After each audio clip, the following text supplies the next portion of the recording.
بغیر کسی ثبوت کے سڈنی حملہ آور کا تعلق پاکستان سے جوڑ دیا گیا۔ عطا تارڑ۔ وفاقی وزیر اطلاعات و نشریات عطا تارڑ نے کہا کہ مس انفارمیشن آج کے دور کی دنیا کا سب سے بڑا چیلنج ہے۔ کسی شواہد اور ثبوت کے بغیر سڈنی حملہ آور کا تعلق پاکستان سے جوڑ دیا گیا۔ اسلام آباد میں نیشنل سائبر سیکیورٹی کی اختتامی تقریب سے خطاب کرتے ہوئے وفاقی وزیر اطلاعات و نشریات عطا تارڑ کا کہنا تھا کہ سائبر سیکیورٹی سے متعلق آگاہی پھیلانے کی ضرورت ہے۔ سائبر حملوں سے نمٹنے کے لیے سائبر سیکیورٹی سینٹر فعال ہے، نیشنل سائبر سیکیورٹی پالیسی کو مزید مؤثر بنا رہے ہیں۔ انہوں نے کہا کہ ڈیٹا کے تحفظ کے لیے سائبر سیکیورٹی نظام کو مضبوط بنانے کے لیے اقدامات کیے۔ سائبر حملوں سے بچنے کے لیے آگاہی اور تربیت بہت ضروری ہے۔ ڈیٹا لیک سے بچاؤ کے لیے قومی سطح پر سائبر سیکیورٹی آگاہی مہم چلائی جائے گی۔ ان کا کہنا تھا کہ سائبر جرائم کی خلاف کارروائیوں کے دوران متعدد فیک سوشل میڈیا اکاؤنٹس کی نشاندہی ہوئی۔ سڈنی واقعے پر بغیر ثبوت اور تصدیق کے پاکستان پر الزامات لگائے گئے۔ پاکستان کو سڈنی واقعے میں ملوث کرنے کی کوشش کی گئی۔ سڈنی واقعے کے بغیر فیک نیوز پھیلائی گئی۔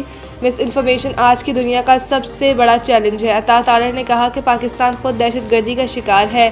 پاکستان نے دہشت گردی کے خلاف جنگ میں بے پناہ قربانیاں دیں۔ موجودہ دور میں سوشل میڈیا کا ذمہ دارانہ استعمال ضروری ہے۔ فیک نیوز سے کسی کو بھی جوڑنے کے لیے مصنوعی ذہانت کا سہارا لیا جاتا ہے۔ وفاقی وزیر اطلاعات کا مزید کہنا تھا کہ صحافی اور میڈیا عملے کے لیے ورکشاپس اور تربیت کے پروگرام ترتیب دیے جا رہے ہیں تاکہ ڈیجیٹل غلط معلومات کے پھیلاؤ کو روکا جا سکے۔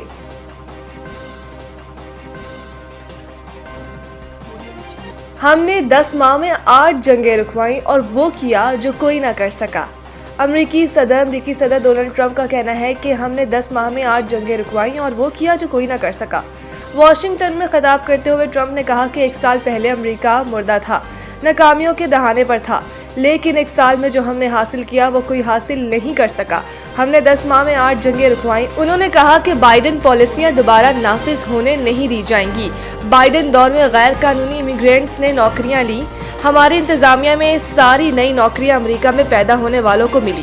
ڈونلڈ ٹرمپ کا کہنا تھا کہ انہیں کرپٹ نظام ختم کرنے کا بھاری مینڈیٹ ملا ہے۔ امریکہ میں غیر قانونی آمد و رفت کا سلسلہ بند کر دیا ہے۔ امریکی صدر نے مزید کہا کہ منشیات کا زمین اور سمندر کے راستے آنا 94% کم کر دیا ہے۔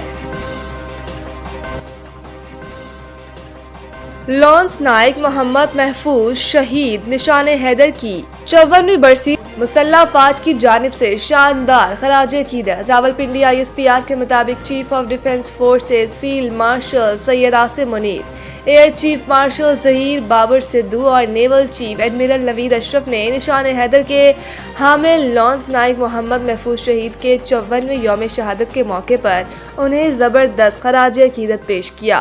پاک فوج کے شعبہ تعلقات عامہ ISPR نے کہا کہ لانس نائک محمد محفوظ شہید بہادری، قربانی اور مادر وطن سے بے لوث عقیدت کی عظیم مثال ہیں۔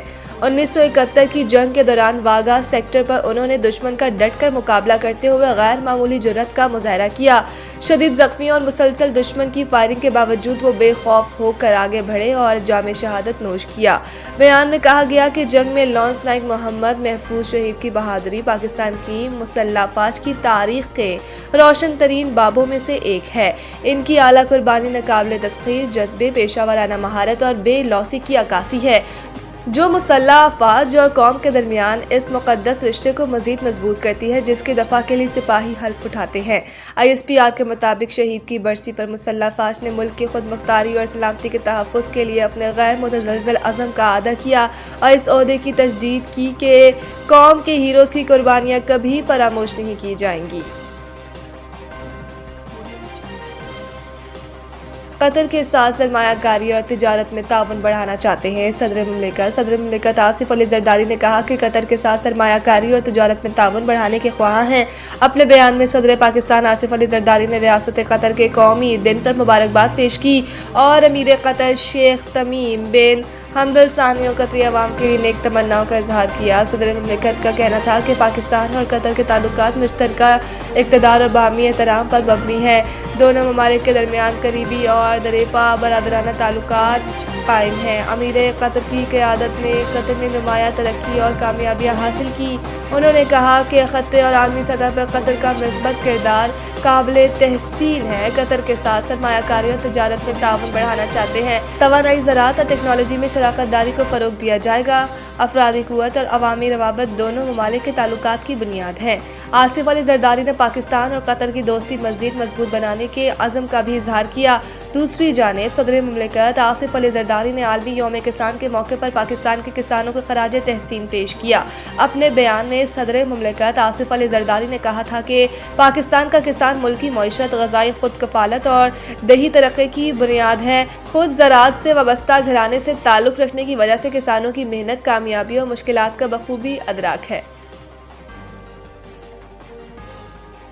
پنجاب سمیت مغربی اور بالائی علاقوں میں بارشوں اور برف باری کی پیش گوئی۔ ترجمان PDMA کے مطابق پنجاب کے بیشتر اضلاع میں 20 سے 22 دسمبر تک بارش اور برف باری کا امکان ہے۔ PDMA کا کہنا ہے 20 اور 21 دسمبر کے دوران پنجاب کے پہاڑی علاقوں میں گرج چمک کے ساتھ بارش اور برف باری متوقع ہے۔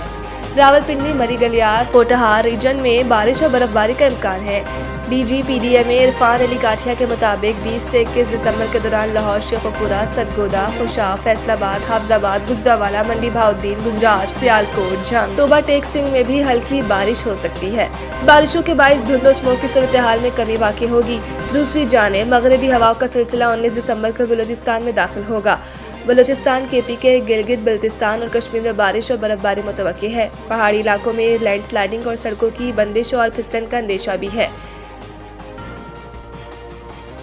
انڈر-19 سہ ملکی سیریز اور انڈر-19 ورلڈ کپ کے لیے قومی اسکواڈ کا اعلان۔ تفصیلات کے مطابق فرحان یوسف دونوں ایونٹس میں پاکستان انڈر-19 ٹیم کی قیادت جاری رکھیں گے۔ سہ ملکی سیریز میں زمبابوے میں 25 دسمبر 2025 سے 6 جنوری 2026 تک پاکستان، افغانستان اور میزبان زمبابوے کے درمیان کھیلی جائے گی۔ ICC انڈر-19 ورلڈ کپ 15 جنوری سے 6 فروری تک نیمبیا اور زمبابوے میں کھیلا جائے گا۔ دونوں ٹورنامنٹس 50 اوور فارمیٹ میں کھیلے جائیں گے۔ انڈر-19 ایشیا کپ کھیلنے والی پاکستان انڈر-19 کی ٹیم میں صرف ایک تبدیلی کی گئی ہے۔ محمد حذیفہ کی جگہ عمر زیب کو ٹیم میں شامل کیا گیا ہے۔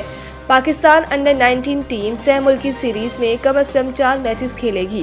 فرحان یوسف کپتان، عثمان خان نائب کپتان، عبدالسبحان، احمد حسین، علی حسین بلوچ، علی رضا، دانیال علی خان، حمزہ ظہور، حذیفہ حسن، مومن قمر، محمد سیام، محمد شیان، نقاب شفیق، سمیع منہاس۔